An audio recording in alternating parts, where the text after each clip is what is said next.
I'm ready.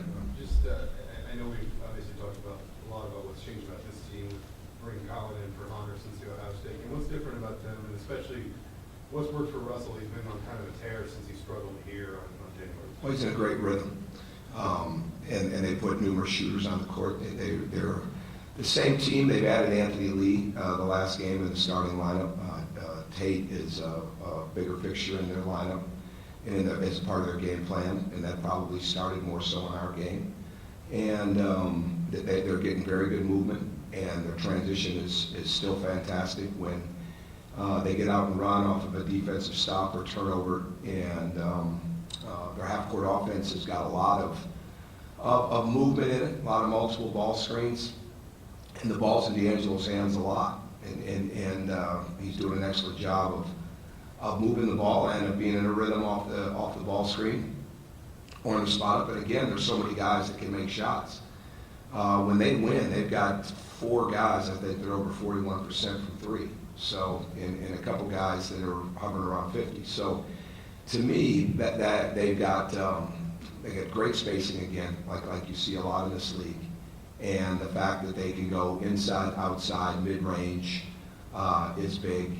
And the fact that they have so many different guys that can handle the ball in the sense of not only Russell, but certainly Shannon Scott with what he does makes them good. So I think they're playing very, very well. I think the way they turned around and played against Michigan in a short turnaround after our game was really big, because they looked outstanding in that game, and then to go on the road and get a win is big. So they're everything that they were, and they're a product of playing in a tough league like the rest of us are. So there's going to be some good nights, some tough nights, but they're outstanding. When it comes to your offense, we talked a lot about your shooting and ball movement and so forth. As far as being successful with this unconventional lineup, is it easier because you have 5 guys out there that can put the ball on the floor and drive it? Certainly, absolutely. That's crucial, and it's not just the driving. It's having to be guarded out there, because there's the potential of making a shot if you don't. And the more guys that you have that can not only make the shot, all right, they can drive it to the rim or read the defense and make the next kick, make the next pass. That's so important, and that's got to be the key to our team. And it's not about what defense you see, or it's not about what defense they're playing, and it's not about how they're covering certain people. It is the ball moving at a quick rate. And again, I say this because it sounds so simple, but yet it's very, very hard. Are you moving the ball one dribble early? And we're playing against a great defensive team, obviously, year in and year out when we go to Ohio State. It gets their hands on a lot of balls, deflection-wise, steal-wise, block-wise. So you've got to really, if you over-penetrate against them, or if you try to drive that into traffic, it will be a big problem, because they'll take the ball. So our ball movement to start the game here with them was not good, and then it got much better. And that's exactly what it has to be if you're going to play against them. Having success, you've got to move it for 40 minutes. Well, the more guys you have that can break it down and make that pass, the more guys that they have to honor to the three-point line. And at the same time, you're a threat to cut. You're a threat to cut behind, cut over the top, screen and pop, those type of things. That's what makes the versatility that we're hoping to get, that we try to teach to every day, to get them to understand the process of the spacing and the process of the ball movement, and just how many good things can happen when it's going that way. So how much does Troy benefit from that, just having all that spacing? Slash, if he gets to the rim, is that Troy's been benefiting all year because he just is improving so much. He's got a great open mind about learning. And he's got natural skills, natural talent, natural ability, but he's really taken to the teaching of the details of the game. He's all ears and eyes, and then going out and trying to apply it. He's become a much better finisher. His ball handling. And again, it's still, there's certain places you split a trap, there's certain places you don't. I mean, he's still learning how to handle the ball against different types of defenses.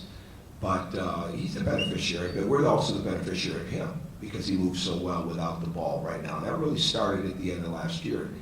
We were able to really teach him how important it is to use the entire court, how to play off of your man, not just read the ball, but play off of your man. How is he playing you? So he's really gotten better with that, and the next big step is to continue to be just an absolutely consistent rebounder. And I think he can do more things defensively for us. I think we can even gain more versatility from him defensively. So he's improving all the way around, and he's a huge part of everything that we're doing. I guess you talked a little bit about the ball movement. Is that this team, certainly from last year, but I think at no point in your tenure have you had a team turning over the ball at a lower rate than this team? Obviously, I would imagine that adding guards and adding shooting helped with that from last year, but what's different about even this team compared to, the Sweet 16 teams, the Big Ten title team, in terms of the way they take care of the ball? Well, it's the same drills. It's the same, hitting them with pads constantly. There's definitely penalties for turnovers, even in our 3-on-0, 4-on-0, 5-on. It's one of the reasons we bring referees, and we have them referee the drills. Not just the live actions, but even our shooting drills, because it's all about the details of the footwork, getting the ball out in front, the whole detail or the whole deal there. And to me, I think it's a product of guys that are they're better with the ball. They have more awareness as guards, and again, it's learning how not to over-penetrate, how not to drive it into a crowd and try to make something happen. And it's not trying to make a play for yourself as much as it is making one for somebody else. And I think, again, you never want to take the initiative of the attack game. Victor Oladipo would have never become Victor in college, and now certainly what he's doing in the pros. And I know he still has some turnovers in the pros, but if you didn't let him go out and attack. So you have to live with that some. You have to. It's certainly easier to slow him down than it is to speed him up. Pretty much everything in life is like that, and certainly a basketball player is the same way. So I think it's constant attention, and our coaches do a great job of teaching it, demanding it, emphasizing it, and holding people accountable for it. And at the same time, you still want them to have that creativity and to not be constantly thinking about making a mistake so that we can be in an attack game. So there's a balance to it. But the players are just better at understanding how valuable that ball is. I remember a program from Notre Dame, Iowa State, that are running a similar system where it's up-tempo, a little bit smaller. I know you never say no to a quality big, like a Cody or no one. Sure. But are you looking going forward? Are you comfortable as long as you have the shooters of continuing to play this time? Oh, we're going to play the style no matter who's. I should say that. I think Cody would fit in this perfectly. He really could, and maybe not necessarily the three-point shooting at that point, but with the passing, it's all about. It's about making plays for others. It really is. It's about the spacing. It's about the threat of what you can do behind the three-point line as a shooter, as a driver. Do they guard you there? The hardest thing in offense, no matter what type of offense you run, is when the defense doesn't have to guard somebody, when they can play a man and a half or two men on someone. And we've dealt with that. Certainly we dealt with that last year. We could deal with it tomorrow. You take chances, we take chances, right? But I think I think I said this the other day, but with OG and Juwan, love their size. There's a real value to versatility. There's a real value to multidimensional players. There's a real value to shooting. And every time you make, if you're going to take a chance, don't take a chance on somebody that can't shoot, right? And so in recruiting, but with forwards and big people, can you play through them? And not just the ball goes to them and it doesn't go anywhere else, all right? Can you play through them? And Cody was a tremendous passer. You could play through Noah on the perimeter. And Noah, when he got the ball in the low post, was going to score. But he got to the point where you could play through him on the perimeter with his driving, and certainly had to guard him to the three-point line. So, no, we've got our eyes on what we think fits us. And we're not getting away from size. We're not going to get away from size. But I think coaching is putting your players in the best situation possible for them to be successful. And do we have a system? Do we have a style? I guess, but at the same time, it's pretty much built on what the talents of the players are, and that's where the adjustments come in. So we'll never say no to the right forward big guy that can do a lot of different things for us. And one of the beauties of recruiting here and what's happened over the last couple of years is people know they're going to come in here and get better. You know, with whatever their skill set is, they know it's going to get better, and it's going to get challenged, and it's going to get expanded upon. And then they have to put the work in to do it. And last night I come back from a recruiting trip. I got back in here late last night because I had a lot more work to do. Got guys in the gym shooting at 10:30, 10:45, 11 o'clock at night, just in here on their own. You know, that's the beauty of it. That's what you want. And so whoever you're recruiting, are they going to have that kind of value system? You know, that they never get satisfied. You don't have everybody like that, but you've got to try to get to the point where you have almost everybody like that. Jason Tate got to start the last game along the lines of Des Wells. Is that kind of a tough matchup for you? It is. Sure it is, because he's so quick. He's very quick, and he's very attack-oriented. You know, Des Wells is very attack-oriented, but he's also somebody you can absolutely play through.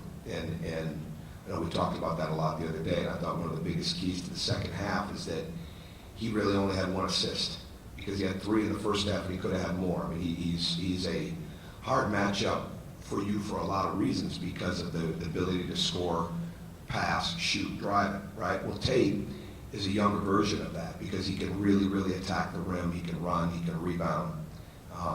He looks like he's a confident shooter. He moves very well without the ball. But that first step, that burst is really, really tough. So you've got to be in position right away. You've got to know what his strengths are, and you've got to do your work early on him. And you've got to account for him every time, just like Sam Thompson is a wing on their team when that shot goes up. Where does the concept of playing on demand language? I heard that from Scott Skiles a long time ago. Yeah, I heard that. That's a great line.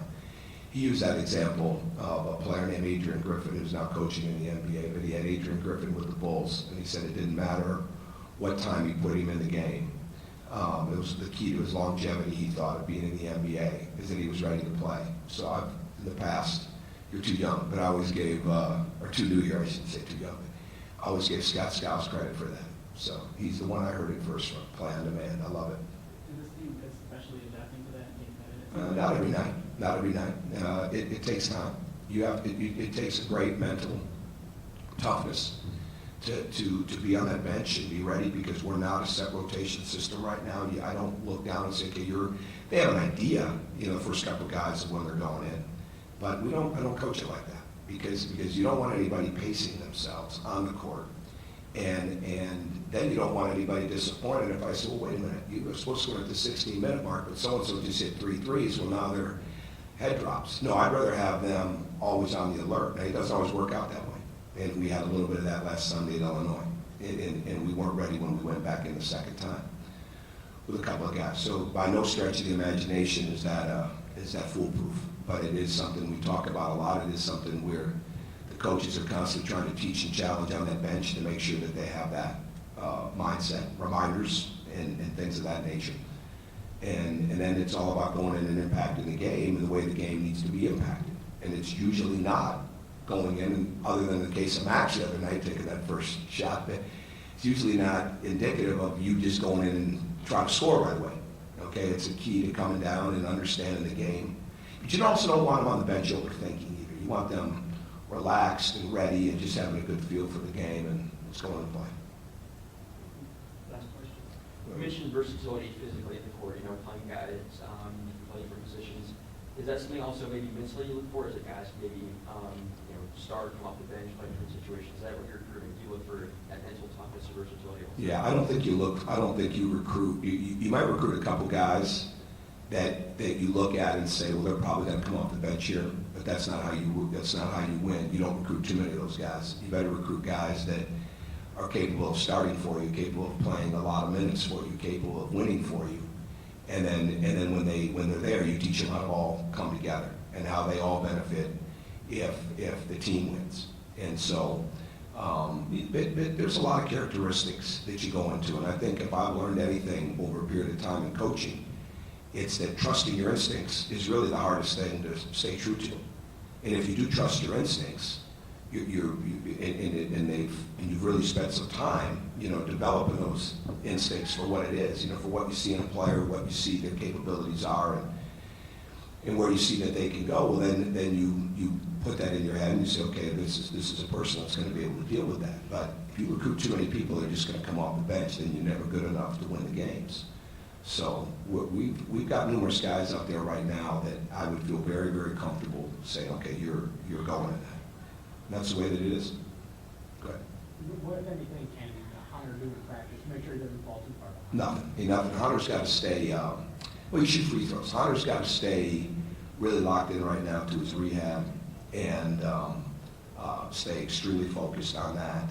You know, keep trying to learn things from different ways and just stay on the uptick with being ready. You know, I don't want him to fall behind in his rehab. And like we're going on this trip, and we don't even get in the gym. You know, and I don't think the Ohio State does either. They rented out the Schottenstein Center to the NHL All-Star games there, obviously. So the ice is down yesterday, today. We're not even going to get in there until tomorrow. And so there's no place to even rehab. So it's like, okay, you know, what's best? So, but we want to, you know, certainly we want him to be back sooner rather than later. But it's really a matter of healing and then controlling what we can control and making sure that he's doing all the right things in the weight room and with the rehab and taking care of all of his business academically and all the responsibilities that go into that, keeping him sharp on that.